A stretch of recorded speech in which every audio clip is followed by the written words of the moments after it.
So I think that Steve said something pretty apt last webisode. Song meanings can get a little bit sticky sometimes. And I couldn't agree more. And we're sure as fuck not gonna try to deconstruct or scrutinize or even interpret the lyrics of Neutral Milk Hotel. So one head is Peter, who actually lived in the time of Anne Frank, and the other head is Jeff Mangum, who read her diary. So we're not going to waste our precious film time describing songs. Dealing with song meanings gets into a big, hot, tangled mess, especially when you didn't write the song in question. It's a waste of time. So instead we're going to do a revolutionary act.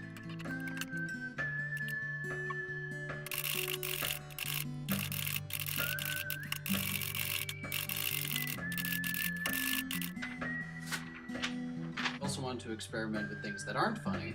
This week, in Things That Aren't Funny, we bring you Politics and Personal Revelations. So we're going to have Steve read something that I typed this week on the typewriter, and I'm going to read something that Steve typed.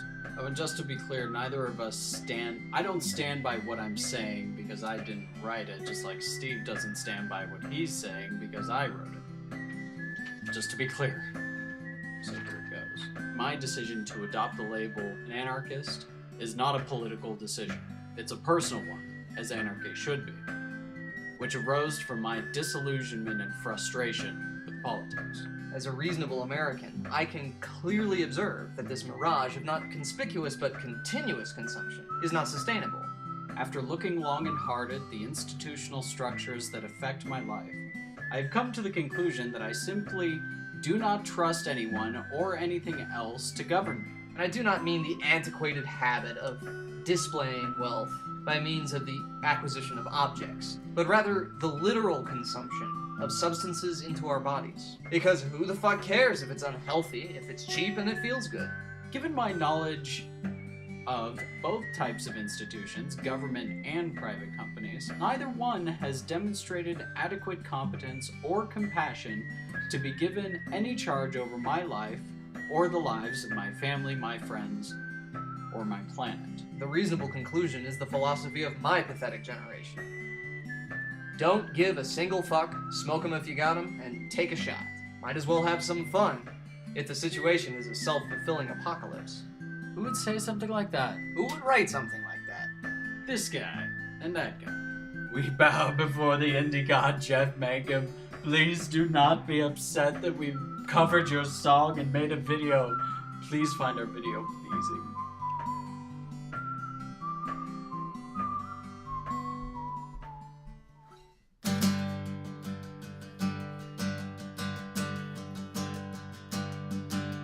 Two-headed boy, all floating in glass.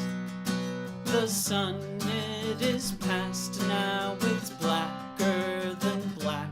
I can hear as you tap on your jar. I am listening to hear where you are. I am listening to hear where you are. Two-headed boy, put on Sunday shoes and dance around the room to accordion keys with the needle that sings in your heart, catching signals that sound in the dark, catching signals that sound in the dark. We will take off our clothes and I'll be placing fingers through the notches in your spine, and when all is breaking, everything that you could keep beside. Now your eyes ain't moving now, they just lay there in their cloud. Two-headed boy with pulleys and weights, creating a radio play just for two in the parlor with a moon across her face.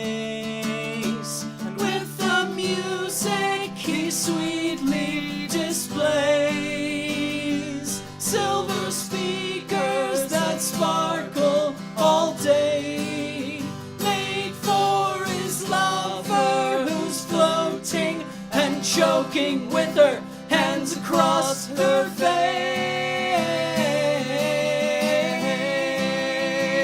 And in the dark we will take off our clothes and I'll be placing fingers through the notches in your spine. And when all is breaking, everything that you could keep beside, now your eyes ain't moving now, they just lay there in their cloud.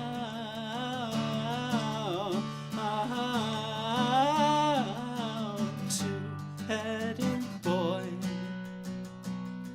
there's no reason to grieve. The world that you need is wrapped in gold, silver sleeves left beneath Christmas trees in the snow. I will take you and leave you alone, while the spirals of white softly flow over your eyelids, and all you did will wait until the point when you let go.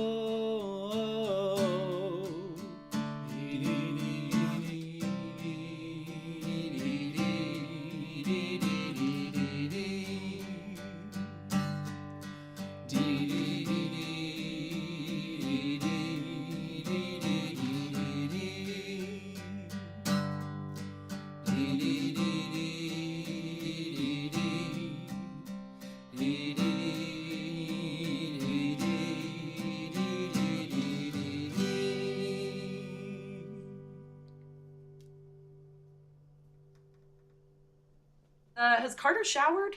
Has he bathed at all? He looks like a crazed person who just crawled out from under his desk.